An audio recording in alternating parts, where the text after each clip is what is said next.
This channel does not promote any violence, harmful, or illegal activities. All content provided by this channel is meant for an educational and information purpose only. 7ই November শুনানি হয়েছিল শেষবার আরজিকর মামলার। আজ ফের দেশের শীর্ষ আদালতে আরজিকর মামলার শুনানি এবং গুরুত্বপূর্ণ যেটি আজ প্রথম সুপ্রিম কোর্টের প্রধান বিচারপতি সঞ্জীব খান্না এই মামলাটি শুনতে চলেছেন। আপনারা জানেন যে আগে যিনি প্রধান বিচারপতি ছিলেন তিনি কিন্তু ইতিমধ্যেই অবসর গ্রহণ করেছেন এবং তার জায়গায় নতুন বিচারপতি হয়েছেন সুপ্রিম কোর্টের সঞ্জীব খান্না এবং তিনি আজকে এই প্রথম মামলাটি শুনবেন বেলা 11টার সময় সুপ্রিম কোর্টে এই মামলা। আমরা বিষয়ে আরো বিস্তারিত জানবো। আমাদের সঙ্গে রয়েছেন আমাদের প্রতিনিধি ষষ্ঠী চট্টোপাধ্যায়। ষষ্ঠী, কি আপডেট খবর আছে? আজকে নিশ্চয়ই সিবিআই তার 7ম তদন্ত রিপোর্ট জমা দেবে, আর কি আছে খবর?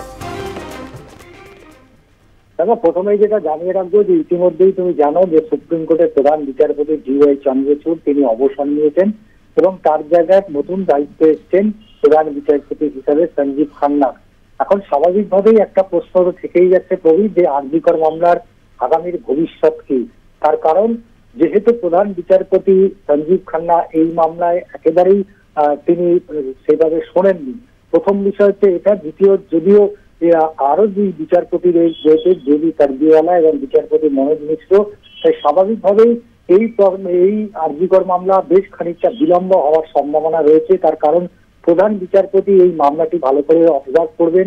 যদিও এক্ষেত্রে সিবিআইয়ের কাছে যে রিপোর্ট তলব করেছিল তৎকালীন সুপ্রিম কোর্টের প্রধান বিচারপতি ডিওয়াই চন্দ্রচূড়, সেই রিপোর্ট সিবিআইয়ের পক্ষ থেকে আজকে যেমন জমা দেওয়া হবে, তার পাশাপাশি তুমি জানো যে রাজ্য সরকারের কাছ থেকেও একাধিক বিষয় জানতে চেয়েছিল সুপ্রিম কোর্ট, যে এই চিকিৎসক বা চিকিৎসা কর্মীদের তাদের সার্বিক যে নিরাপত্তা, এবং শুধু নিরাপত্তাই নয়, বিভিন্ন মেডিকেল কলেজ হাসপাতালগুলোতে কতটা টিভি লাগানো হয়েছে, কতটা পর্যাপ্ত সেখানে বিশ্রামাগার ব্যবস্থা করা হয়েছে, কতটা তাদের শৌচালয় তৈরি করা হয়েছে, এই যাবতীয় বিষয়গুলো নিয়েও যেমন রাজ্যের পক্ষ থেকে তারা তাদের বক্তব্য আদালতে পেশ করবে, তার পাশাপাশি সুপ্রিম কোর্ট তুমি জানো একটা হাই পাওয়ার কমিটি গঠন করে দিয়েছিল এবং সেই কমিটি তাদের যে রিপোর্ট, সেই রিপোর্ট ইতিমধ্যেই সমস্ত রাজ্যে পাঠিয়ে দেওয়া হয়েছে এবং সেই তার পরিপ্রেক্ষিতে সমস্ত রাজ্যের মুখ্য সচিবরা সেই সুপ্রিম কোর্টের সেই নির্দেশ মতো তারা কতটা পদক্ষেপ করেছে,